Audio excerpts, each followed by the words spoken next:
देखिए आज जो हम सीखने वाले हैं वो है अभाज्य गुणनखंड विधि द्वारा महत्तम समावर्तक यानी कि एचसीएफ और लघुत्तम समावर्तक ज्ञात करना। लघुत्तम समावर्तक को बोलते हैं एलसीएम। मान लीजिए हमारे पास दो संख्याएं 96 और 404 हैं जिनका हमें एलसीएफ और एचसीएफ अभाज्य गुणनखंड विधि द्वारा ज्ञात करना है। तो सबसे पहले हम दोनों संख्याओं के अभाज्य गुणनखंड करते हैं। यानी कि देखिए जो हमारी पहली संख्या है 96 उसको हम इधर साइड लिखेंगे इस तरीके से, और एक डंडा हम इस तरीके से खींचेंगे और एक इस तरीके से।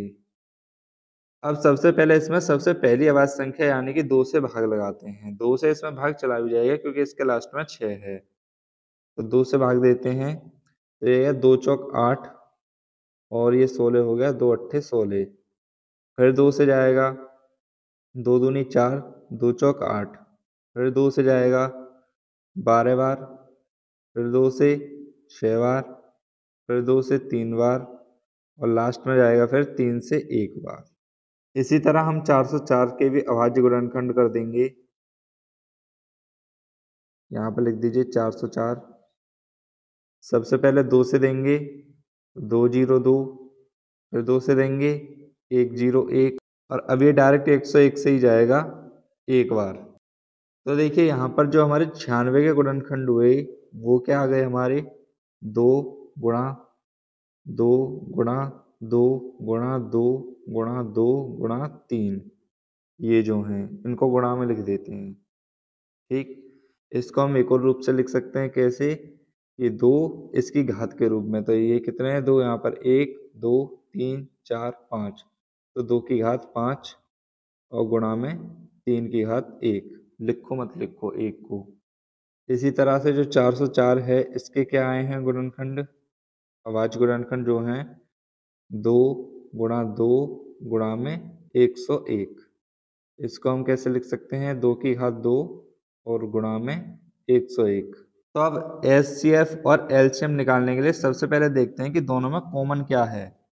तो दोनों में देखिए 2 कॉमन है, 2 ऊपर वाले के गुणनखंडों में भी है और नीचे वाले के गुणनखंडों में भी है। ऊपर 3 है लेकिन नीचे नहीं है, नीचे 101 है लेकिन ऊपर नहीं है। दोनों में क्या कॉमन है 2।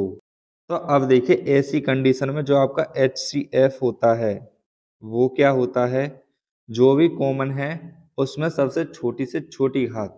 जैसे कि यहाँ पर देखिए 2 कॉमन है, अब 2 में ये है 2 की घात 5 और ये है 2 की घात 2, तो इनमें से छोटी कौन सी है, असल में जो सबसे छोटी होगी वो क्या होगी 2 की घात 2।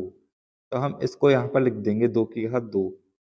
अगर इसे सॉल्व करें तो ये क्या हो जाएगा 2 गुणा 2, जो कि क्या हो जाएगा 2 दूनी 4। वो हमारा एचसीएफ निकल कर आ गया। देखिए अगर अब हम बात करें एलसीएम की कि एलसीएम क्या होता है, तो वो क्या होता है हमारा कि इन सब की गुणा होती है उसमें, लेकिन जो सबसे छोटी घात होती है कॉमन वाली उसको छोड़ देते हैं। यानी कि देखिए कॉमन क्या है इनमें, 2 कॉमन है दोनों तरफ, 3 नीचे नहीं है, 101 ऊपर नहीं है। अब जो इसमें छोटी घात होगी जो कॉमन है, जैसे 2 है इसकी छोटी घात कौन सी हो गई, ये 2, क्योंकि 5 हो गई बड़ी 2 हो गई छोटी, तो हम इसको छोड़ देंगे बस और जो भी है सबको लिख देंगे। तो सबसे पहला क्या है 2 की घात 5, 2 की घात 5 गुणा 3 और गुणा में 101, इसको छोड़ देंगे। अब देखिए जो 2 की घात 5 होती है वो कितना होता है 32, क्योंकि देखिए अगर हम 2 की घात 5 को खोलेंगे, जैसे 2 की घात 5 को हमने खोला तो 5 बार खुलेगा।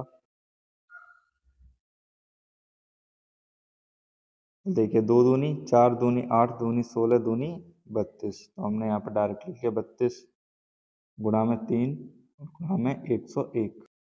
इन दोनों की गुणा करिए सबसे पहले, तो ये हो गया 3 दूनी 6 और 3 तिया 9 और इसकी गुणा करेंगे हम 101 के साथ। तो देखिए ये कितना आ गया 96 एकम 96, जीरो इसलिए 96 लिख देंगे और फिर 96 एकम 96। ये हमारा आंसर आ गया, यानी कि एलसीएम। इस तरीके से हम निकालते हैं एचसीएफ और एलसीएम अभाज्य गुणनखंड विधि से।